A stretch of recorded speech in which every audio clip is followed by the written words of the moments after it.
تتوقع إيه اللي ممكن تعمله إيران تجاه إسرائيل؟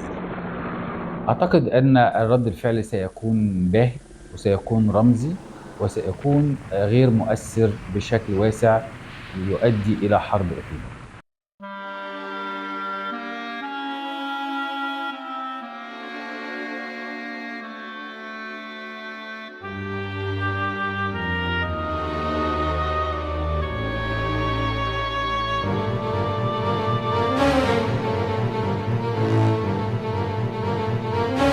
شريف عارف مصر، صفحات يقلبها معكم الكاتب الصحفي شريف عارف.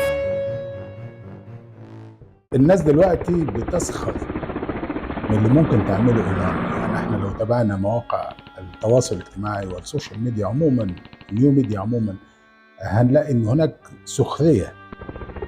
ما هو التصور لشكل رد الفعل الإيراني؟ رد الفعل الإيراني له اتجاهات ثلاثة من وجهة نظري. أولا لابد من حتمية الرد. رقم اثنين أن يكون الرد يتناسب مع الفعل الذي حدث. رقم ثلاثة أن لا يؤدي إلى صراع عسكري إقليمي واسع. هذه الثلاث ملامح تتحرك عليها إيران بشكل واسع، فممكن يقتصر على شكل رمزي كما ذكرت، وعدم النظر لوجهات النظر السلبية والاكتفاء بهذا القدر، لأن هناك ضغوط من الولايات المتحدة الأمريكية بشكل كبير على إيران من جانب، وإن كان غير معلن. دكتور أحمد الشحات، لو قلنا رد الفعل الإيراني هل هيكون مؤثر؟ أعتقد غير مؤثر، ولكن سيكون كافي.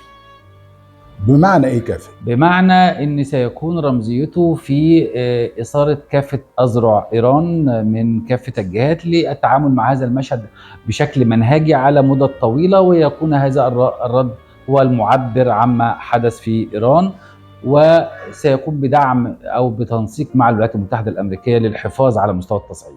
إذا الوجود الأمريكي في المنطقة هدفه هو الترمومتر. بالظبط.